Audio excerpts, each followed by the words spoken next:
एक ही, बादल फटने से कोहराम मचा है।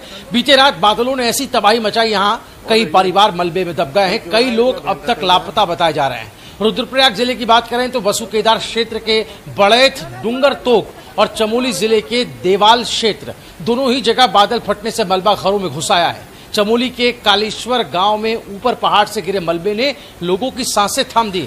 लोगों के घर टूट गए हैं और जेसीबी मशीनें राहत बचाव में जुटी हुई है। तहसील देवाल के मोपाटा से एक दर्दनाक खबर आई। यहां देर रात बादल फटने के बाद तारा सिंह और उनकी पत्नी लापता हो गए। उनके रिश्तेदार विक्रम सिंह और उनकी पत्नी घायल हैं। परिवार की खुशियां एक ही रात में मातम में बदल गए। दोस्तों, चमोली की तस्वीरें ये साफ बयां कर रही हैं कि हालात बेहद खतरनाक बने हुए हैं। ज्योतिर्मठ, नारायणबगड़, थराली, नंदानगर, कर्णप्रयाग, गैरसैंण और दशोली, लगातार बारिश ने नदी नालों को रौद्र रूप दे दिया है। जो नाले कभी गांव के बच्चों की खेलगाह हुआ करते थे, आज मौत का दरिया बन गए। राष्ट्रीय राजमार्ग यानी NH भी अब पूरी तरह से प्रभावित है। नंदप्रयाग की बात कर लें, कमेड़ा, वनेर पानी, पागल नाला, जिलासू, गुलाब कोटी और चटवाली पीपल, ये इन सभी जगहों पर सड़कें बंद हैं। यानी पहाड़ों की जिंदगी एक बार फिर से ठहर गई है।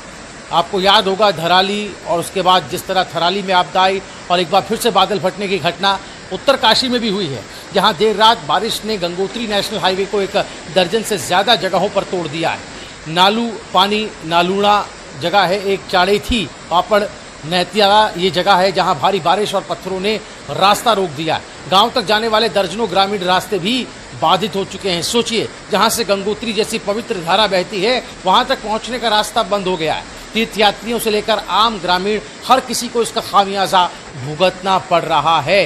दोस्तों, ये उत्तराखंड की तस्वीरें देखकर मन में एक खौफ, एक सवाल पैदा करती है। क्या हम इंसान सच में प्रकृति के सामने बहुत छोटे नहीं हैं? हमने तकनीक से बहुत कुछ हासिल कर लिया, लेकिन जब पहाड़ों पर आसमान फटता है तो हमारा विज्ञान, हमारी मशीनें और हमारी ताकत सब बेबस हो जाती है। लेकिन ऐसे समय में उम्मीद की किरण बनकर सामने आते हैं हमारे आपदा योद्धा। प्रशासन, पुलिस, SDRF और स्थानीय लोग सब मिलकर रात दिन राहत बचाव कार्य में जुटे हुए हैं। मुख्यमंत्री पुष्कर सिंह धामी ने भी सोशल मीडिया प्लेटफॉर्म X पर इस घटना की जानकारी साझा करते हुए लिखा कि जनपद रुद्रप्रयाग और चमोली में बादल फटने के कारण कई परिवारों के फंसे होने की दुखद सूचना मिली है। राहत और बचाव कार्य युद्ध स्तर पर जारी है। मैं लगातार अधिकारियों से संपर्क में हूं और बाबा केदार से सभी के सकुशल होने की प्रार्थना करता हूं।